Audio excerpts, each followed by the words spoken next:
MK Vinod Kumar jail DIG ആണ്. അദ്ദേഹത്തിനെതിരെ vigilance കേസെടുത്തിരിക്കുന്നു. 1,80,000 രൂപയാണ് കൈക്കൂലി വാങ്ങിച്ചിരിക്കുന്നത്. പരോൾ കൊടുക്കാമെന്ന് പറഞ്ഞിട്ട് പരോൾ നൽകാൻ പ്രതിയുടെ ബന്ധുക്കളിൽ നിന്ന് കൈക്കൂലി വാങ്ങിച്ചു. അതുമാത്രമല്ല, പല ആളുകളിൽ നിന്നും അദ്ദേഹത്തിൻ്റെ അക്കൗണ്ടിലേക്കും ഭാര്യയുടെ അക്കൗണ്ടിലേക്കും VIP പരിഗണനയാണ് ജയിലിൽ. അത് നൽകുന്നതിന് ലഹരിക്കടത്തുകാർക്ക്, അങ്ങനെ മുഴുവൻ ആളുകൾക്കും ഈ സൗകര്യങ്ങൾ ജയിലിൽ ചെയ്തു കൊടുക്കുന്നതിന് അദ്ദേഹം കാശ് വാങ്ങിച്ചുകൊണ്ടേയിരുന്നു. ഒടുക്കം പിടിവീണിരിക്കുന്നു. ഈ കറക്ഷൻ ഹോം എന്ന് പറയുന്ന അത്ര നല്ല ഏർപ്പാടൊന്നുമല്ല. പല പല സംഭവങ്ങളാണ്.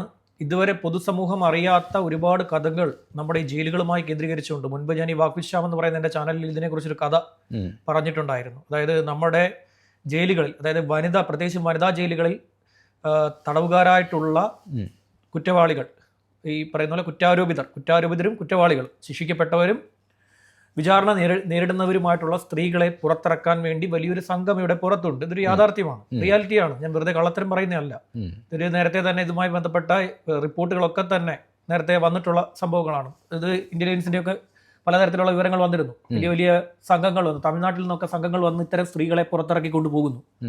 അവരെ രണ്ട് രീതിയിൽ ഉപയോഗിക്കുന്നു. ഒന്ന് ക്രൈമിന്, കുറ്റകൃത്യങ്ങൾക്ക് വേണ്ടി ഉപയോഗിക്കുന്നു. രണ്ട്, അവരെ ശാരീരികമായി ഉപയോഗിക്കുന്നു. സുന്ദരികളായിട്ടുള്ള സ്ത്രീകളെ തേടിയിട്ടാണ് ഇവിടെ പല ജയിലുകൾക്കും വെളിയിൽ ഈ ഇത്തരം റാഞ്ചി പറക്കാൻ വേണ്ടി കാത്തിരിക്കുന്നവർ എത്തുന്നത്. പരോളിനെടുക്കാനൊന്നും ഇവരെയൊന്നും ആരും ഉണ്ടാവില്ല. ഇത്തരം ആളുകളുടെ വിവരങ്ങളൊക്കെ എങ്ങനെ പുറത്തേക്ക് വരും? ഇവരെങ്ങനെ അറിയുന്നു? ഇവരെ പരോളിനെടുക്കാൻ ആരും ഇല്ല എന്നെങ്ങനെ അറിയുന്നു? ആ വിവരങ്ങൾ ചോർത്തി കൊടുക്കുന്നു. വിവരങ്ങൾ ഇങ്ങനെ പുറത്തു പോകുന്നു. നമ്മൾ വെറുതെ ഇരുന്നിട്ട് ഇപ്പം അട്ടക്കുളങ്ങര വനിതാ ജയില് അവിടെ പോയി എന്ന് വാദിച്ച് നിന്ന് വായി നോക്കി നിന്ന് കഴിഞ്ഞാൽ ആരും പുറത്തോട്ട് വന്നു ഇവിടെ ഇത്ര 12 പേരകത്ത് കിടപ്പുണ്ട്, അവർക്കാർക്കും പരോളില്ലാന്ന് പറയുമോ? ഇല്ലല്ലോ. അല്ലെ തന്നെ ഇവരെയൊക്കെ പുറത്തിറക്കാൻ ഈ പറയുന്ന സംഘങ്ങൾക്ക് എന്താണ് താല്പര്യം? ഇപ്പോൾ അടുത്തിടയ്ക്ക് ഇവിടുത്തെ ഒരു ക്രിമിനൽ ലേഡിയെ പുറത്തിറക്കിയത്, അതായത് സ്വന്തം കുഞ്ഞിനെ സഹോദരനൊപ്പം ചേർന്ന് കിണറ്റിൽ എറിഞ്ഞു കൊന്ന സ്ത്രീയെ പുറത്തിറക്കിയത് പാലക്കാട് ബോർഡറിൽ താമസിക്കുന്ന ഒരു സംഘമാണ്. കള്ളക്കടത്ത്, ലഹരിക്കടത്ത് സംഘമാണ് വന്ന് പുറത്തിറക്കിക്കൊണ്ടുപോയത്. അവർക്കെന്താണ് താല്പര്യം? ആ ലേഡിയെ തിരിച്ച് പിടിച്ചുകൊണ്ട് വന്നതും പാലക്കാട് നിന്ന്. ആ ലേഡിക്ക് പാലക്കാടുമായി യാതൊരു ബന്ധവുമില്ല. അവർ ഇവിടത്തുകാരിയാണ്, ബാലരാപുര സ്വദേശിനിയാണ്. ആ സ്ത്രീയെ വന്ന് ഇറക്കിയത് പാലക്കാട് ബോർഡറിൽ കിടക്കുന്നവർ. അവരൊന്ന് ഇറക്കിക്കൊണ്ടുപോവുകയാണ്. ഇതൊക്കെ ആര് ഈ വിവരങ്ങളൊക്കെ പുറത്തേക്ക് കൊണ്ടുവന്ന് ഇത് സംബന്ധിച്ചൊരു അന്വേഷണം നടത്തണം. മുൻപും ഇതുമായി ബന്ധപ്പെട്ട്, അത് പുരുഷന്മാരായിട്ടുള്ള തടവുകാരുമായി ബന്ധപ്പെട്ടൊരു വാർത്ത ഞാൻ മുൻപ് ബെഞ്ചിൽ നിന്ന സമയത്ത് റിപ്പോർട്ട് ചെയ്തിട്ടുണ്ടായിരുന്നു. ജയിലിൽ നിന്ന് പുറത്തിറങ്ങിയവർ പിന്നെ എന്ത് ചെയ്യുന്നു എന്നുള്ളതായിരുന്നു എൻ്റെ വിഷയം. പിന്നീട് അവരുടെ ജീവിതം എങ്ങനെയാണ്, ജയിലിൽ നിന്ന് ദീർഘകാലത്തെ ശിക്ഷ, അങ്ങനെ ഞാൻ ഏകദേശം കുറേ പേരെ കണ്ടുപിടിക്കുകയും പലരെയും അവരെ നേരിട്ട് പോയി പല ജില്ലകളിലും പോയി അവരെ നേരിട്ട് ഇന്റർവ്യൂ ചെയ്യുകയൊക്കെ ചെയ്തൊരു സ്റ്റോറി ചെയ്തിട്ടുണ്ടായിരുന്നു. അന്ന് ഇവർ ഈ ജയിലിൽ നടക്കുന്ന ഒരുപാട് കാര്യങ്ങൾ എന്നോട് പറയുകയുണ്ടായി. കുറേ കാര്യങ്ങൾ, പലതും നമുക്കന്ന് റിപ്പോർട്ട് ചെയ്യാൻ പറ്റിയില്ല. കാരണം മുകളിലിരിക്കുന്ന എഡിറ്റേഴ്സ് ഒക്കെ പറഞ്ഞു അത് നമ്മുടെ വിഷയമല്ല. ഇവരുടെ പുനരധിവാസം എങ്ങനെയാണ് എന്നുള്ളത് മാത്രം നമ്മൾ അന്വേഷിച്ചാൽ മതി. ഇത്തരം കഥകളിലേക്ക് പോകണ്ട എന്ന് പറഞ്ഞതുകൊണ്ട് നമുക്കന്ന് സാധിച്ചില്ല. ഇതിന്റെ മറ്റൊരു ഭാഗത്തേക്ക് പോകാൻ പറ്റിയില്ല. എൻ്റെ റഷ് വിഷ്വൽ ഇപ്പോഴും ഉണ്ടെന്നാണ് എൻ്റെ അറിവ്. അവരുടെയൊക്കെ ഇൻസ്റ്റിറ്റ്യൂട്ടിൽ കിടപ്പ്, അവരുടെയൊക്കെ ഈ പറയുന്ന ലൈബ്രറിയിൽ ഉണ്ടാവും, ആർക്കീവ്സിൽ കാണുമല്ലോ ഈ സാധനം. റഷ് വിഷ്വൽസ് ഉണ്ടായിരിക്കാം. അപ്പോൾ ഇദ്ദേഹത്തിന്റെ കാര്യത്തിൽ നേരത്തെ തന്നെ വലിയ വിവാദം ഉണ്ടായിരുന്ന ആളാണ് ഈ MK വിനോദ് കുമാർ DIG. അദ്ദേഹം കണ്ണൂരിരുന്നപ്പോഴും വിയൂരിരുന്നപ്പോഴും ഒക്കെ തന്നെ പ്രശ്നമായിരുന്നു. അദ്ദേഹത്തിനെതിരെ പലതവണ ഈ R ശ്രീലക എന്ന് പറയുന്ന അന്നത്തെ DGP report എഴുതിയാണ്. R Sreelekha jail മേധാവിയായിരിക്കെ പലതവണ സർക്കാരിന് റിപ്പോർട്ട് എഴുതി ഇദ്ദേഹത്തെ മുന്നോട്ട് കൊണ്ടുപോകാൻ പറ്റില്ല എന്ന് പറഞ്ഞ് റിപ്പോർട്ട് എഴുതിയിട്ടുണ്ടായിരുന്നു പലതവണ. അവർക്കിത് മനസ്സിലായി നടന്നുകൊണ്ടിരിക്കുന്ന എന്താണെന്ന്. കണ്ണൂരിൽ ജയിൽ സൂപ്രണ്ടായിട്ടിരിക്കുന്ന സമയത്ത് ഇദ്ദേഹം ഡ്യൂട്ടിക്ക് പോവില്ല, ജോലിക്ക് വരത്തില്ല, താല്പര്യമില്ല ജോലിക്ക് വരാൻ. ഒരു ഉദ്യോഗസ്ഥൻ, സർക്കാർ ഉദ്യോഗസ്ഥനാണ്, സർക്കാർ ഉദ്യോഗസ്ഥന് ജോലിക്ക് വരാൻ താല്പര്യമില്ല എന്ന് പറഞ്ഞാൽ അത് ഏത് സാഹചര്യമാണ്? ജോലിക്ക് വരാതുള്ള ഓപ്പറേഷൻസ് ആണ്. ജോലിക്ക് വരാതെ കറങ്ങി ഇങ്ങനെ എവിടെ പോകുന്നു? അദ്ദേഹത്തിന്റെ യാത്രകളൊക്കെ തന്നെ സർക്കാർ സർവീസിലിരിക്കുമ്പോൾ നോംസ് ഉണ്ടല്ലോ, അത്തരം ചട്ടങ്ങൾ നിലനിൽക്കുകയാണല്ലോ. സർക്കാർ ഉദ്യോഗസ്ഥൻ എങ്ങോട്ട് പോകണമെന്നു എന്നുള്ള ഉത്തരവാദിത്തപ്പെട്ട സ്ഥാനത്തിരിക്കുന്ന ഉദ്യോഗസ്ഥൻ വിദേശയാത്ര അടക്കം അത് എന്തിനു നടത്തുന്നു എന്ന സാഹചര്യം, പ്രത്യേകിച്ച് യൂണിഫോം ആണല്ലോ. സർക്കാർ പോലീസിൽ ഉള്ള ആളാണല്ലോ. വിദേശ യാത്ര നടത്തുകയാണെങ്കിൽ എന്തെന്ന് ഇന്റലിജൻസ് അന്വേഷിക്കുമല്ലോ. എന്തിനു പോയി എന്നുള്ള കാര്യം ഇന്റലിജൻസ് വെറുതെ അല്ലല്ലോ അവിടെ ഇരുന്നിട്ട്. ഇന്റലിജൻസ് ഉദ്യോഗസ്ഥന്മാരെല്ലാം അവിടെ രാവിലെ കട്ടൻ ചായ പരിപ്പോടെ നിന്ന് ഉച്ചയ്ക്ക് ചോറ് നിന്ന് വൈകുന്നേരം പാത്രം മടക്കി ബാഗിൽ കയറ്റി ഈ സ്കൂളിലെ കുട്ടികൾ മടങ്ങുന്ന പോലെ പോകാൻ പറ്റില്ലല്ലോ. അവരിത് അന്വേഷിക്കുന്നുണ്ട്, രാത്രിയും പകലും ഈ കാര്യങ്ങളെല്ലാം അന്വേഷിക്കുന്നുണ്ട്. അപ്പോൾ ഇദ്ദേഹത്തിന്റെ പോക്കുവരവുകളെല്ലാം തന്നെ പ്രശ്നമായിരുന്നു. ഡ്യൂട്ടിക്ക് ഒരു ഉദ്യോഗസ്ഥൻ വരാതിരിക്കാം, അതും ജയിൽ സൂപ്രണ്ട് വരാതിരിക്കാം, അനാവശ്യമായി പ്രതികൾക്ക് പരോള് അനുവദിച്ചു കൊടുക്കുക, അവർക്ക് വേണ്ട സൗകര്യങ്ങളെല്ലാം തന്നെ ചെയ്തു കൊടുക്കുക. ഇദ്ദേഹം ഇരുന്ന ജയിലുകളൊക്കെ തന്നെ ഫോൺ ഉപയോഗം നടന്നിട്ടുണ്ട്. ഇദ്ദേഹം വിയൂരിൽ ഇരുന്ന സമയത്താണ് ഇദ്ദേഹം അവിടെ കൊടിസുനി അടക്കമുള്ളവർക്ക് ഫോൺ അനുവദിച്ചു കൊടുത്തത്. ഫോൺ ചെയ്യുകയാണ്, ഫോൺ ചെയ്ത് ഇപ്പോൾ ചില ജയിലിൽ കഴിയുന്നവരൊക്കെ തന്നെ ഈ പണ്ടൊരു ജയിലിൽ കിടന്ന ഒരാളുണ്ടായിരുന്നു. അദ്ദേഹത്തിന്റെ ഏറ്റവും വലിയ പ്രശ്നം, അദ്ദേഹം ഒരു സുഹൃത്തിനെ സഹായിക്കാൻ പോയതാണ്. സുഹൃത്തിനെ വളരെ സുഹൃത്തിനോട് വളരെ ഭയങ്കരമായിട്ടുള്ള സ്നേഹം, ആലപ്പുഴക്കാരനാണ്, ഭയങ്കര സ്നേഹമായിരുന്നു. അപ്പോൾ അദ്ദേഹം എന്താണെന്ന് വെച്ച് കഴിഞ്ഞാൽ ഈ സുഹൃത്തിന് ഇത് വീട്ടിൽ പട്ടിണി കാരണം ഇദ്ദേഹം പോയിട്ട് റേഷൻ കട കുത്തി തുറന്ന് ഈ സുഹൃത്തിന് അരിയൊക്കെ മോട്ടിച്ചുകൊണ്ട് പോയി കൊടുത്തു. മോഷ്ടിച്ചു കൊടുത്തു. അന്ന് പട്ടിണി കാലഘട്ടമാണ്, വളരെ വലിയ പട്ടിണി അനുഭവപ്പെടുന്ന ഒരു പഴയ കാലഘട്ടമാണ്. അപ്പൊ സുഹൃത്തിന്റെ വീട്ടിലെ ദാരിദ്ര്യം കണ്ട് കടയിൽ മോഷണം, അതായിരുന്നു അദ്ദേഹത്തിനെതിരെയുള്ള ആദ്യത്തെ കേസ്. പിന്നീട് ഈ സുഹൃത്തിനെ മറ്റൊരാൾ ആക്രമിക്കുന്ന കണ്ട് തടയാൻ പോയി. പിന്നീട് അയാളുമായി ഒരു ഏറ്റുമുട്ടൽ ഈ മനുഷ്യൻ ഏർപ്പെടുകയും ഈ മനുഷ്യൻ അബദ്ധത്തിൽ അയാളെ കൊലപ്പെടുത്തുകയും ചെയ്തു. അതിനുശേഷം ഇയാൾ നാട് വിട്ടു. പാലക്കാട് നിന്ന് ഇദ്ദേഹത്തെ പിടിച്ചു കൊണ്ടുവന്നു. ആ പാലക്കാട് പോയ സമയത്ത് ഇദ്ദേഹം ഒരു വിവാഹം കഴിച്ചു. അതിലൊരു മകളുണ്ടായി. ആ മകൾ ഇവർ കുടുംബം സന്തോഷമായി കഴിയവേ കേരള പോലീസ് ഇയാളെ തേടിയെത്തി. ഇയാളെ പിടിച്ചുകൊണ്ടുവന്ന് വിചാരണ നടത്തി. ഇദ്ദേഹത്തിന് ജീവപര്യന്തം വിധിച്ച സമയത്ത് ഭാര്യ സങ്കടം മൂലം, ഭാര്യയ്ക്ക് ഇതൊന്നും അറിയില്ലായിരുന്നു, ഭാര്യ കയറി ആത്മഹത്യ ചെയ്തു. പിന്നീട് മകൾ വളർന്നത് വളരെ കഷ്ടതയിലായിരുന്നു.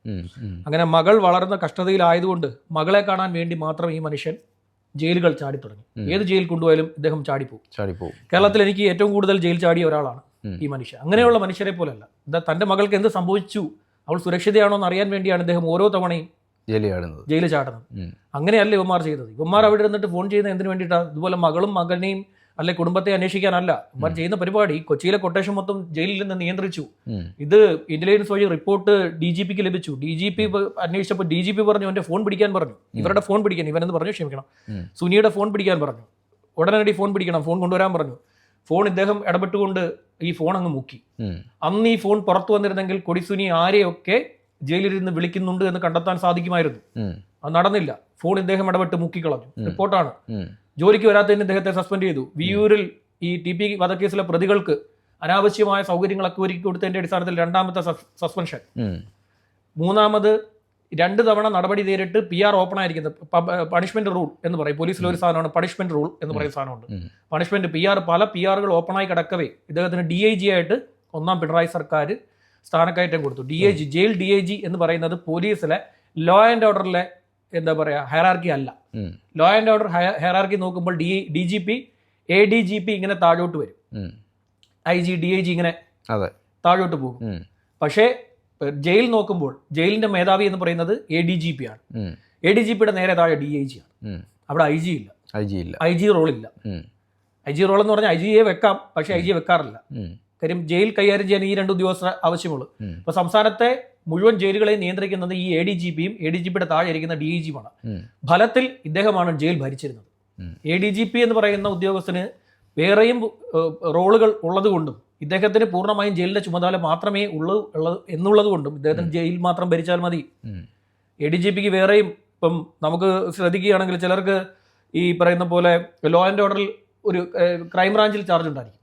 ഈ ക്രൈംബ്രാഞ്ചിലെ ഉദ്യോഗസ്ഥരെ തന്നെ പ്രത്യേകമായ ഒരു കേസ് ഉണ്ടാക്കുമ്പോൾ SITയിൽ എടുത്തിടും, സ്പെഷ്യൽ ഇൻവെസ്റ്റിഗേഷൻ ടീമിൽ എടുത്തിടും. അപ്പൊ ക്രൈംബ്രാഞ്ചിന്റെ കാര്യങ്ങളും നോക്കണം, SIT നോക്കണം. ശ്രീജിത്ത് ഇരുന്നപ്പോൾ ശ്രീജിത്ത് എന്ന് പറയുന്ന IPS ഉദ്യോഗസ്ഥനിരുന്നപ്പോൾ 4-5 വകുപ്പുകൾ അദ്ദേഹത്തിന് ഒരേ ദിവസം നോക്കേണ്ടി വന്നിട്ടുണ്ട്. മനോജ് എബ്രഹാമിന് നോക്കേണ്ടി വന്നിട്ടുണ്ട്. മനോജ് എബ്രഹാമിന് സൈബർ വിഭാഗത്തിന്റെ സൈബർ വിഭാഗത്തിന്റെ ചാർജ് ഉണ്ടായിരുന്നു. ലോ ആൻഡ് ഓർഡറിൽ ഇരിക്കുമ്പോൾ സൈബർ വിഭാഗത്തിന്റെ ചാർജും മറ്റ് പല വകുപ്പുകളും അദ്ദേഹത്തിന് കൈകാര്യം ചെയ്യേണ്ടി വന്നു. അങ്ങനെ പല ഡിവിഷൻ ഉണ്ടല്ലോ, പോലീസിലെ പല ഡിവിഷനുകൾ അദ്ദേഹത്തിന്റെ തലയിൽ വന്നു. ഇപ്പൊ ഇദ്ദേഹത്തിന് വേറെ ഒന്നും ഇല്ലാത്തതുകൊണ്ട് ADGPക്ക് വേറെ റോളുകൾ ഉള്ളതുകൊണ്ടും ഇദ്ദേഹം പൂർണ്ണമായും ജയിൽ ഭരിച്ചു. പലപ്പോൾ എന്താ സംഭവിച്ചതെന്ന് വെച്ചാൽ പരോളിന് വേണ്ടി ആളുകളുടെ ഇന്ന് പണം മേടിച്ചു തുടങ്ങി. ബന്ധുക്കൾ നേരിട്ട് ആരെ കാണാൻ ചെല്ലണം? DIGയെ കാണാൻ ചെല്ലണം. DIG പറയുന്ന തുക നൽകണം. 1,80,000 രൂപ വെച്ചാണ് മേടിച്ചുകൊണ്ടിരുന്നത്. കൊടിസുനിയുടെ ബന്ധുവിൽ നിന്ന് 1,80,000 രൂപ മേടിച്ചു. നിലവിൽ ഇതുവരെ ഇന്റലിജൻസ് നടത്തിയിരിക്കുന്ന റിപ്പോർട്ടിൽ അടിസ്ഥാനത്തിൽ പൂജപ്പുര ഇതുണ്ടല്ലോ, പൂജപ്പുര പിന്നെ വിജിലൻസിന്റെ പൂജപ്പുര യൂണിറ്റ് ഉണ്ട്. അതായത് പൂജപ്പുരയിലെ വിജിലൻസിന്റെ യൂണിറ്റ് ഇരിക്കുന്നത് പറഞ്ഞാൽ പൂജപ്പുര റൗണ്ട് ഉണ്ടല്ലോ, റൗണ്ടിന്റെ ഇടതുഭാഗത്താണ് പൂജപ്പുരയിൽ ഈ വിജിലൻസിന്റെ ഓഫീസ് ഇരിക്കുന്നത്. വിജിലൻസിന്റെ അവിടുത്തെ ചാർജ് എന്ന് പറയുന്നത് ഒരു DYSP ആണ്. ആ DYSP DIGക്കെതിരെ അന്വേഷണം നടത്തി. ആ അന്വേഷണം നടത്തിയതിൽ അദ്ദേഹം കണ്ടുപിടിച്ചിരിക്കുന്നത് 12 പേർ പണം കൊടുത്തു പരോളിന് വേണ്ടി മാത്രം. പരോളിൽ 12 പേർ. പരോൾ നീട്ടിക്കിട്ടാൻ വേറെ ആള്, പ്രത്യേക സൗകര്യങ്ങൾക്ക് വേറെ ആള്. ഇതാണ് അവിടെ നടന്നുകൊണ്ടിരിക്കുക. ഒരുമാതിരി പരപ്പന അഗ്രഹാര ജയിൽ പോലും ആക്കിയിരിക്കുകയായിരുന്നു നമ്മുടെ ജയിൽ സംവിധാനം. കാശുള്ളവനെല്ലാം ലക്ഷറി ജീവിതം, VIP സൗകര്യങ്ങളാണ് ഒരുക്കി കൊടുത്തിരിക്കുന്നത്. ആ ഒരു രീതിയിലാണ് ഇതിനെ ട്രീറ്റ് ചെയ്തിരിക്കുന്നത്. ഈ ജയിലിൽ ചില നിരപരാധികൾ വരാറുണ്ട്. നിരപരാധികൾ, അതായത് കോടതിയിൽ അന്വേഷണ സംഘം കൊടുത്തിരിക്കുന്ന തെളിവുകളുടെ അടിസ്ഥാനത്തിൽ മാത്രം കോടതി ശിക്ഷിച്ച് ജയിലിലേക്ക് അയച്ച ഒരുപാട് മനുഷ്യർ ആ ജയിലിൽ കിടക്കുന്നുണ്ട്. ചില ഉദ്യോഗസ്ഥർ അവർക്കൊക്കെ ചില പരിഗണന കൊടുക്കും. അവർ തെറ്റുകാരല്ല എന്ന് മനസ്സിലാക്കുന്ന ഉദ്യോഗസ്ഥർ കുറേ ദിവസം സഹകരിക്കുമ്പോഴേ മനസ്സിലാവുകയുള്ളൂ. കുറേ ദിവസം ഇവർ അടുത്ത ഇടപഴകുമ്പോൾ മനസ്സിലാവും ഈ മനുഷ്യൻ ഇതൊന്നും ചെയ്തിട്ടില്ല, എങ്ങനെയോ ആരോ കുരുക്കി ഇവിടെ കൊണ്ടുവന്ന് ഇട്ടിരിക്കുകയാണ് എന്ന് മനസ്സിലാകും. അപ്പോൾ ഇവരുടെ കഥ കേൾക്കാൻ ഈ ജയിൽ ഉദ്യോഗസ്ഥർ തയ്യാറാവും. പിന്നീട് അത് ശരിയാണ് എന്ന് തോന്നുകയാണെങ്കിൽ നല്ലവരായിട്ടുള്ള ജയിൽ ഉദ്യോഗസ്ഥരുണ്ട്. നല്ലവരായിട്ടുള്ള ജയിൽ ഉദ്യോഗസ്ഥരാണെങ്കിൽ അവർ ഇവർക്കൊരു പരിഗണന കൊടുക്കും. ചിലപ്പോൾ ഒരു 2-3 മിനിറ്റ് ഒക്കെ കൂടുതൽ സന്ദർശകർ വന്നാൽ 2-3 മിനിറ്റ് കൂടുതൽ സംസാരിച്ചോട്ടെ എന്ന് വിചാരിച്ചിട്ട് അവരങ്ങ് അനുവദിച്ചു കൊടുക്കും. ഇതാണ് ഇതിൻ്റെ ഒരു പ്രത്യേകത. പക്ഷേ ഇവിടെ എന്താ, ആ ഒരു നന്മ ആലോചിച്ചിട്ട് അല്ലെങ്കിൽ ഒരു മാനുഷിക പരിഗണന ആലോചിച്ചിട്ടല്ല വിനോദ് കുമാറിന്റെ സഹകരണം. ഇത് നമ്മളൊന്നും കണ്ടുപിടിച്ചാലല്ലോ, അവരുടെ തന്നെ ഇന്ത്യയിൽ വിജിലൻസ് കണ്ടുപിടിച്ചാണ്. അവിടെ വിജിലൻസ് കണ്ടുപിടിച്ചിട്ട് പറയുന്നു ഭാര്യയുടെ പേരിൽ ഒരു മാസം വരുന്ന തുക 45,80,000 രൂപ. ഭാര്യയുടെ പേര് മാത്രം 45,80,000 രൂപ. 45,80,000 രൂപ ഇന്ന് വരെ നേരിട്ട് കണ്ടിട്ടുണ്ടോ? ഞാനും കണ്ടിട്ടില്ല. വിനോദ് കുമാറിനെ ഒന്ന് വിളിച്ചാൽ കൊള്ളാമല്ലോ, നമുക്കിതൊന്ന് കണ്ടാൽ മതി. അദ്ദേഹത്തിന്റെ പേര് വരുന്നത് 30 ലക്ഷം രൂപ ഒരു മാസത്തെ വരുമാനം. ഒരു മാസം. അദ്ദേഹത്തിന്റെ ഗൂഗിൾ പേ നമ്പറൊക്കെയാണ് കൊടുത്തിരിക്കുന്നത്. ഗൂഗിൾ പേ ഇനി QR കോഡ് വെച്ചിട്ടുണ്ടോ എന്തോ ചെയ്യും, അതും ഉണ്ടാവും ചിലപ്പോൾ. ഇങ്ങനെയുള്ള പരിപാടികളല്ലേ എണ്ണി തീർക്കാൻ വേണ്ടി പിന്നെ എന്താ നോട്ടെണ്ണുന്ന മിഷൻ കൊണ്ട് മേടിച്ചു വെച്ച കാലഘട്ടമുള്ള ഉദ്യോഗസ്ഥർ കടന്നുപോയി എന്നാണ് നമ്മൾ വിചാരിച്ചിരുന്നത്. ഭരണ സംവിധാനത്തിൽ നോട്ടെണ്ണുന്ന മിഷൻ വാങ്ങിവെച്ച് അതിനനുസരിച്ച് അഴിമതി നടത്തിയ കാലഘട്ടം ഉണ്ടായിരുന്നു. അവരൊക്കെ കടന്നുപോയി എന്നാണ് നമ്മൾ തെറ്റിദ്ധരിച്ചത്. അത് തെറ്റിദ്ധാരണയാണ്. ധരിച്ചിരുന്നത് തെറ്റിദ്ധാരണയായിരുന്നു. ഇവരാരും പോയിട്ടില്ല, ഇവരൊക്കെ തന്നെ ഇവിടെയുണ്ട്. അവർ കൈമാറിയ താലവുമായി ഇപ്പോൾ ബാക്കിയുള്ളവർ ആ താലത്തിൽ പണം മേടിക്കാൻ വേണ്ടി ഓരോരുത്തരായി കാത്തു നിൽക്കുകയാണ്. ഒരു സംവിധാനത്തെ മൊത്തത്തിൽ അഴിമതിവൽക്കരിച്ചിരിക്കുന്നു. ഇപ്പൊ സാധാരണഗതിയിൽ ലോ ആൻഡ് ഓർഡറിൽ ഇരിക്കുന്ന പോലീസുകാരൻ കൈക്കൂലി മേടിച്ചു കഴിഞ്ഞാൽ നമുക്കത് മനസ്സിലാക്കാൻ സാധിക്കും. എളുപ്പമാണ് അവർക്കത് കൈക്കൂലി മേടിക്കുക. പക്ഷേ അഴിമതി എല്ലാ മേഖലയിലേക്കും കടന്നു കയറിയിരിക്കും. അഴിമതി എല്ലാ മേഖലയിലും കടന്നു കയറി അവിടെ എല്ലാം ഏതൊക്കെ രീതിയിൽ പണം ഒപ്പിക്കാം എന്നുള്ളതാണ്. ഈ പ്രശ്നക്കാരായ ഉദ്യോഗസ്ഥരെയാണ് ഇത്തരം വകുപ്പുകളിൽ കൊണ്ടിടുന്നത്. കൈക്കൂലി മേടിക്കുന്നവരെയൊക്കെയാണ് ഇങ്ങനെയുള്ള വകുപ്പുകളിൽ കൊണ്ടുപോയി ഇട്ടിട്ട് കൈക്കൂലി മേടിക്കേണ്ടെന്ന് വിചാരിക്കുന്നത്. അപ്പൊ അവിടെ കൈക്കൂലി മേടിക്കും. ഒന്നാലോചിച്ചു, ഇത്തരക്കാർ കൈക്കൂലി മേടിച്ച് കാശുണ്ടാക്കേണ്ട എന്നാണ് ഇതിന്റെ ഒരു അടിസ്ഥാനം. കുറെ പേരെ കൊണ്ട് ഈ അഡ്മിനിസ്ട്രേറ്റീവ് വിഭാഗത്തിൽ കൊണ്ടുവരും. അവിടെ കുറെ ഫയലുകൾ ഇരിപ്പുണ്ട്. അത് ഡെയിലി പൊടി കെട്ടി വെക്കുക. ചില ഉദ്യോഗസ്ഥരൊക്കെ വിളിച്ചിട്ട് ചോദിക്കും ആ കേസിന്റെ ഫയൽ ഒന്ന് കൊണ്ടുവരാൻ പറയാം. അതിപ്പം എന്താ പറയാ, അത് പാസ്സാക്കി വിട്ടേക്കുക. ഇത് എഴുത്തുകൂത്ത് കമ്പ്യൂട്ടറിൽ എന്താ പറയാ, അത് കമ്പ്യൂട്ടറിൽ കയറ്റുക. ഇത്തരം പരിപാടികളൊക്കെ ഇതാ ഉദ്യോഗസ്ഥൻ അത് കൊണ്ടുപോയിട്ടുണ്ട്. ഇത് പ്രത്യേകിച്ച് റോളൊന്നുമില്ല. കണ്ടു കഴിഞ്ഞാൽ എന്താ പോലീസ് ആസ്ഥാനത്ത് ഇരിക്കുകയാണെന്ന് പറയാനല്ലാതെ സർവത്ര കുഴപ്പം ലോ ആൻഡ് ഓർഡർ കാണിച്ചു കഴിയുമ്പോഴാണ് പിടിച്ച് അവിടെ കൊണ്ടിടുന്നത്. അങ്ങനെയുള്ള ഉദ്യോഗസ്ഥരും ഉണ്ട്. ഇപ്പൊ ഈ ജയിൽ വകുപ്പ് അങ്ങനെയുള്ള വകുപ്പുകളിലൊക്കെ ഇങ്ങനെ ഒതുക്കാൻ വേണ്ടി കൊണ്ടിടുന്നവരാണ്. പക്ഷെ എന്ത് ചെയ്യാൻ, ഇവർ അവിടെ ഇരുന്നും വലിയ രീതിയിൽ അഴിമതിയും തട്ടിപ്പും ഒക്കെ നടത്തി പണം മേടിച്ചുകൊണ്ടേ ഇരിക്കുകയാണ്. വേണ്ട ഒരു ഉദ്യോഗസ്ഥനുണ്ടായിരുന്നു. ആ കഥ ഞാൻ പറഞ്ഞു കഴിഞ്ഞാൽ അത് ഇത്തിരി കടന്നു പോകും. എൻ്റെ വാക്കുകളൊക്കെ ചിലപ്പോൾ കടന്നു പോകുന്നുണ്ട് ഈയിടെയായിട്ട്. കടന്നു പോകുന്നുണ്ട്. ആ ഉദ്യോഗസ്ഥൻ ഒരാളോട് ഇറങ്ങിയ ശേഷം വന്ന് കാണണമെന്ന് പറഞ്ഞു. ഒരാളോട് പറഞ്ഞു. കണ്ടോ? അത് പോണ്ട, കഥയിലേക്ക് പോകണ്ട. നിങ്ങൾ പലതും എന്നെ കൊണ്ട് പറയുന്ന നാട്ടുകാരൻ്റെ അതിക്കടാ അവിടെ ഇതെല്ലാം എനിക്ക് പറഞ്ഞിരുന്നത് ഇങ്ങനെയാണേ. ഇദ്ദേഹം എന്നെ കൊണ്ടുവരുന്നത് പറയിക്കുന്നേ. എനിക്കിതിനകത്ത് യാതൊരു ഉത്തരവാദിത്വം ഇല്ല. അങ്ങനെ ഏതായാലും ഈ ഇങ്ങനെയുള്ള കുറെ കാര്യങ്ങൾ ഈ ജയിലിൽ നടക്കുന്നുണ്ട്. ജയിലിൽ നമ്മൾ വിശ്വസിക്കാൻ പറ്റാത്ത, നമുക്ക് പ്രതീക്ഷിക്കാൻ പറ്റാത്ത കുറെ കാര്യങ്ങൾ. നല്ല ഉദ്യോഗസ്ഥർ ഒട്ടനവധിയുണ്ട്, ജയിലിൽ കിടന്നിട്ടുണ്ട്. ഇനി വിദ്യാർത്ഥി രാഷ്ട്രീയത്തിന്റെ ഭാഗമായിരിക്കെ ജയിലിൽ കിടന്നിട്ടുണ്ട്, ജയിൽ കഴിഞ്ഞിട്ടുണ്ട്. അതുകൊണ്ട് ജയിലിലെ ഒരു രീതിയൊക്കെ ഏകദേശമൊക്കെ എനിക്ക് അറിയാൻ സാധിച്ചിട്ടുണ്ട്. അതുപോലെ ചെറിയ പ്രായത്തിലാണ് ഞാൻ കിടന്നുള്ളത്. കോളേജിൽ പഠിക്കുന്ന സമയത്തൊക്കെ വിദ്യാർത്ഥി രാഷ്ട്രീയത്തിന്റെ ഭാഗമായി നിൽക്കുന്ന സമയത്ത് അത്തരത്തിലൊരു സംഭവം ഉണ്ടായിട്ടുണ്ട്. അത് വിദ്യാർത്ഥി രാഷ്ട്രീയത്തിൽ നിൽക്കുന്നവരൊക്കെ അന്നത്തെ കാലഘട്ടത്തിൽ വിദ്യാർത്ഥി രാഷ്ട്രീയത്തിൽ നിൽക്കുമ്പോൾ ജയിലിൽ കിടക്കണം. കിടന്നില്ലെങ്കിലാണ് അതൊരു നേതാവല്ലാതായി മാറുന്നത്, കുറവെന്ന് പറയുന്നത്. അങ്ങനെ നമ്മൾ ഒരുപാട് നല്ല മനുഷ്യരുമുണ്ട്. എന്നാൽ ഇത് എന്തിനാണെന്നറിയാമോ, ഇത് രണ്ടുമാണെ പിന്നെ ക്ഷമിക്കുക. ഇതൊന്നും പോരാഞ്ഞതിന് ഈ ജയിൽ സൂപ്രണ്ടുമാരല്ല ജയിൽ ജീവനക്കാർക്ക് സ്ഥലം മാറ്റം വേണമെങ്കിൽ അവരും കൊടുക്കണം പണം. അത് ശരി. മറ്റുള്ളവരുടെ പാത്രത്തിൽ കൈയിട്ട് വരുന്നത് മാത്രമല്ല, സ്വന്തം പാത്രത്തിൽ നിന്നും കൈയിട്ട് വരാൻ തുടങ്ങി. മൊത്തത്തിൽ പണം മാത്രം. 4 ദിവസമേ ഉള്ളൂ സർവീസിൽ നിന്നും വിരമിക്കാൻ. മാക്സിമം സമ്പാദിക്കുക. ഇറങ്ങിപ്പോകുന്നതിന് മുമ്പ് കീശ നിറയ്ക്കുക എന്നുള്ള പരിപാടിയാണ് നടത്തിക്കൊണ്ടിരുന്നത്. ഇത് നേരത്തെ അറിയാന്നേ. നേരത്തെ എത്ര റിപ്പോർട്ടുകൾ സർക്കാരിന്റെ മുന്നിൽ, ആഭ്യന്തര വകുപ്പിന് മുമ്പിൽ കിട്ടിയതാണ്. മനസ്സിലാക്കിയിരിക്കണ്ടേ. എനിക്ക് തോന്നുന്നത് ഇവർക്കിനി ഭരണം വേണ്ടെന്ന്. എന്തുകൊണ്ടോ അത് നമുക്ക് മറ്റൊരു ചർച്ചയായിട്ട് എടുക്കാം. ഒരാൾക്ക് ഭരണം ഇനി വേണ്ട, ഇനി ഭരണം വേണ്ട, ഭരണം കൊണ്ടുപോകട്ടെ, തനിക്ക് ശേഷം പ്രളയമെന്ന് ചിന്തിച്ചുകൊണ്ട് ഒരാൾ ജീവിക്കുന്നുണ്ട്. ആ അദ്ദേഹത്തിന് ഇനി ഭരണം ഒന്നും വേണ്ട. അതായിരിക്കുമല്ലോ ഇങ്ങനെയൊക്കെ. ഇത്തരം കാര്യങ്ങൾ വരുമ്പോൾ ആക്ഷൻ എടുക്കണ്ടേ? പിന്നെ സ്ട്രോങ് ആയിട്ട് സ്വന്തം കയ്യിൽ ഇരിക്കുകയാണല്ലോ. സ്വന്തം കയ്യിൽ ഇരിക്കുമ്പോൾ സ്വാഭാവികമായിട്ടും കൈകാര്യം ചെയ്യാവുന്നതേ ഉള്ളൂ.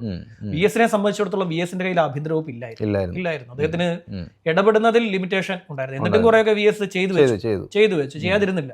തന്നെ കൊണ്ട് പറ്റുന്ന രീതിയിൽ ചിറകരിഞ്ഞ ഒരു പക്ഷിയായിരുന്നു വി എസ്. ഭരണത്തിൽ അദ്ദേഹം കുറച്ചുകൂടെ അങ്ങനെയല്ലായിരുന്നെങ്കിൽ ഇങ്ങനെയുള്ള കുറെ ആളുകൾ പുറത്തു പോകേണ്ടി വരുമായിരുന്നു. ചിറകരിഞ്ഞ ഒരു പക്ഷിയായിരുന്നു. ചിറകരിഞ്ഞ ഒരു പക്ഷിക്ക് ഒരു കൂടൊരുക്കി കൊടുത്തു എല്ലാവരും ചേർന്ന്. എന്നിട്ട് 2 സീറ്റിനാണ് ഭരണം പോയത്. അതെ, അത് മാക്സിമം വീണ്ടും വീണ്ടും വരാതിരിക്കാൻ വേണ്ടിയുള്ള എല്ലാ ശ്രമങ്ങളും അന്ന് നടത്തി നോക്കി. വി എസ് അത് പറയുകയും ചെയ്തിട്ടുണ്ട്. വി എസ് നിയമസഭയിൽ ഒരിക്കൽ പറഞ്ഞ കാര്യം, നിങ്ങളിൽ ആരെങ്കിലും ഒരാൾ മൂത്രമൊഴിക്കാൻ ഇറങ്ങിപ്പോയാൽ ഈ സർക്കാർ ഇവിടെ താഴെ വീഴും. നിയമസഭയിൽ അദ്ദേഹം പറഞ്ഞൊരു കാര്യം ഞാനത് കേട്ടിട്ടുള്ള, അദ്ദേഹത്തിന്റെ ആ പ്രസംഗം കേട്ടിട്ടുള്ളതാണ്. നിയമസഭയിൽ ഇരുന്നുകൊണ്ട് തന്നെ അത് കേട്ടിട്ടുണ്ട്. അതുകൊണ്ടാണ് ഞാൻ പറഞ്ഞത്, നിങ്ങൾ ആരെങ്കിലും ഒരാൾ എഴുന്നേറ്റ് പോയി കഴിഞ്ഞാൽ ഈ സർക്കാർ ഇപ്പൊ താഴെ വീഴും എന്ന് അദ്ദേഹം പറഞ്ഞു വെച്ചു. ഏതായാലും ഇത്തരം സാഹചര്യങ്ങൾ ഒരുക്കുന്ന ഉദ്യോഗസ്ഥർ ഇനിയും, ഇവർ ഒരാൾ ആദ്യമായി പൊട്ടിപ്പുറപ്പെട്ടതല്ല. എങ്ങനെ മേടിക്കാമെന്ന് നേരത്തെ ഇരുന്ന ആരിൽ നിന്നോ ഇവരിത് പഠിച്ചതാണ്. ഇതിനുവേണ്ടി ഒരു ഉദ്യോഗസ്ഥനെ ഉപയോഗിച്ചിരിക്കുന്നു. അതാണ് ഏറ്റവും ഭയങ്കര ഞെട്ടിക്കുന്ന ഒരു സംഭവം. റിട്ടയർഡ് ആയിട്ടുള്ള വിയൂർ ജയിലിൽ നിന്നും റിട്ടയർ ആയ ജയിൽ ഉദ്യോഗസ്ഥൻ ഇദ്ദേഹത്തിന്റെ ഏജന്റായി പ്രവർത്തിക്കുന്നു. അദ്ദേഹമാണ് ഈ പണം കൈമാറുന്നത്. എല്ലാ സംവിധാനത്തോടു കൂടിയാണ് അവിടെ. അതെ, നമ്മളൊന്നും വിചാരിക്കുന്ന പോലെ അല്ലല്ലോ കാര്യങ്ങൾ മുന്നോട്ട് പോകുന്നത്. പ്രതീക്ഷിക്കാത്ത ഒരുപാട് കാര്യങ്ങൾ നടക്കുന്നുണ്ട്. ഈ അടുത്തിടയ്ക്കാണ് ഒരു ഉദ്യോഗസ്ഥൻ പരാതിക്കാരിയെ റേപ്പ് ചെയ്തു, വലിച്ചുകൊണ്ട് ടെറസിലേക്ക് പിടിച്ചു വലിച്ച് ടെറസിൽ കൊണ്ടുപോയി റേപ്പ് ചെയ്തു എന്ന് പറഞ്ഞൊരു കഥ മറ്റൊരു ഉദ്യോഗസ്ഥൻ എഴുതി വെക്കുകയും അദ്ദേഹം ആത്മഹത്യ ചെയ്യുകയും ഒക്കെ ചെയ്തത്. ഇങ്ങനെ ഒട്ടനവധി കഥകളുണ്ട് ഡിപ്പാർട്ട്മെന്റിൽ. ഇവർക്കൊക്കെ പരസ്പരം അറിയാവുന്ന, അങ്ങോട്ടും ഇങ്ങോട്ടും അറിയാവുന്ന കഥകൾ. അത് കേസായി വരുമ്പോൾ മാത്രമാണ് സാധാരണക്കാർ, നമ്മളെപ്പോലെയുള്ള സാധാരണക്കാർ, അയ്യോ ഇവരിങ്ങനെയൊക്കെ ചെയ്തിട്ടുണ്ടല്ലേ എന്നറിയുന്നത്. അതേസമയം തന്നെ നല്ല ഉദ്യോഗസ്ഥരും ഉണ്ട്, ഒരുപാട് പേർ നല്ല മാന്യരായിട്ടുള്ള ഒരുപാട് ഉദ്യോഗസ്ഥർ ഉണ്ട്. ഒരു പ്രതി വന്നു കഴിഞ്ഞാൽ അവൻ പൂർണ്ണമായും, ആരെങ്കിലും ഒരു പരാതി കൊടുത്താൽ ഒരു പ്രതിയെ പിടിച്ചുകൊണ്ട് വരികയും അവനിട്ട് 2 എണ്ണം പൊട്ടിച്ച് ഒരു സന്തോഷം, ഒരു ആത്മനിർവൃത്തി അടയാതെ പകരം ഈ പരാതിയിലെ മെറിറ്റ് എന്താണ്, ശരിയാണോ ഈ പരാതി എന്ന് അന്വേഷിച്ച് അവന്റെ ഭാഗം കൂടി കേട്ട് അവനോട് അവന്റെ ഭാഗം കൂടി പൂർണ്ണമായും കേൾക്കാനും, അവന്റെ ഭാഗത്താണ് ശരിയെങ്കിൽ നിയമം അവന് ശിക്ഷയുണ്ടെങ്കിൽ പോലും അവൻ അതിൽ നിന്ന് എങ്ങനെ രക്ഷപ്പെട്ടു പോകാമെന്നുള്ള മാർഗം വരെ പറഞ്ഞു കൊടുത്തു. ഒരു നിരപരാധി ശിക്ഷിക്കപ്പെടരുത് എന്ന് വിശ്വസിക്കുന്ന ഒരുപാട് ഉദ്യോഗസ്ഥർ നമ്മുടെ പോലീസ് സേനയിൽ ഉണ്ട്. അവരെ ഒക്കെ നാണം കെടുത്താനാണ് ഇത്തരം കുറെ പേർ ഈ യൂണിഫോം എടുത്താണ് ഇങ്ങനെ നടക്കുന്നത്. ഏതായാലും സസ്പെൻഡ് ചെയ്യും, സംശയമില്ലാത്ത കാര്യമാണ്. കാര്യം ഇത്രത്തോളം വിവാദം ആയിരിക്കുന്നു. ഞാൻ ഇന്ന് രാവിലെ ഇത് ഒരു ദേശീയ മാധ്യമത്തിൽ വാർത്തയായി ഞാൻ കണ്ടു. കേരള എന്നൊക്കെ പറഞ്ഞിട്ട് ഇവിടെ ഏത് ആരപ്പാന്ന് വിചാരിച്ചിട്ട് ഞാൻ നോക്കിയപ്പോൾ ഇദ്ദേഹത്തിനെതിരെ മുൻപും വാർത്തകളൊക്കെ വന്നിട്ടുള്ളത് നമുക്ക് അറിയാൻ സാധിക്കും. പല ഉദ്യോഗസ്ഥരുമുണ്ട്. ഒരു ഉദ്യോഗസ്ഥനുണ്ടല്ലോ, ഒരു വലിയ ഉദ്യോഗസ്ഥൻ, ഇപ്പോൾ ഒരാളെ പിടിച്ച് അകത്തിട്ടിട്ടുണ്ട്. ഒരു മനുഷ്യനെ പിടിച്ച് ഒരു കേസിൽ പിടിച്ച് അകത്തിട്ടിട്ടുണ്ട്. അദ്ദേഹം തെറ്റ് ചെയ്തു എന്നും ഒരു വിഭാഗം പറയുന്നു. അദ്ദേഹം നിരപരാധിയാണ് എന്ന് 3 തവണ അന്വേഷണ സംഘം നിരപരാധിയാണെന്ന് കണ്ടെത്തിയ ഒരു ഉദ്യോഗസ്ഥൻ കൂടി. അദ്ദേഹത്തെ കുരുക്കിയ ഒരു ഉദ്യോഗസ്ഥന്റെ എതിരെ കുറെ വർഷങ്ങൾക്ക് മുമ്പ് ഒരു കേസ് ഉണ്ടായിരുന്നു. അദ്ദേഹം ഒരു വാഹനത്തിൽ മദ്യപിച്ച് ലക്ക് കേട്ട് നട റോഡിൽ കിട്ടുന്നു ഉറങ്ങി. ഒഫീഷ്യൽ വാഹനത്തിൽ. ആളുകളെല്ലാം നോക്കുമ്പോൾ ഒഫീഷ്യൽ വാഹനം റോഡിൽ കിടക്കുക. ഇദ്ദേഹത്തിന്റെ വിചാരം ഇത് റോഡ് സൈഡിൽ കിടക്കുക. അദ്ദേഹത്തിന്റെ വിചാരം വണ്ടി സൈഡിൽ കിടക്കുന്നു, റോഡ് സൈഡിൽ ഞാൻ ഒതുക്കിയിട്ട് ഞാൻ ഉറങ്ങുന്നു, എന്റെ ഡ്രൈവർ ഒതുക്കിയിട്ടിരിക്കുന്നു, ഞാൻ ഉറങ്ങുന്നു, ഡ്രൈവർ ഉറങ്ങുന്നു, വണ്ടി ഒതുക്കിയിട്ടതാണ് റോഡിൽ. അവസാനം അങ്ങനെയുള്ള അതിൽ നടപടി നേരിട്ടൊരു ഉദ്യോഗസ്ഥനായിരുന്നു. അങ്ങനെയുള്ള ഉദ്യോഗസ്ഥരും ഉണ്ട്. ശരി.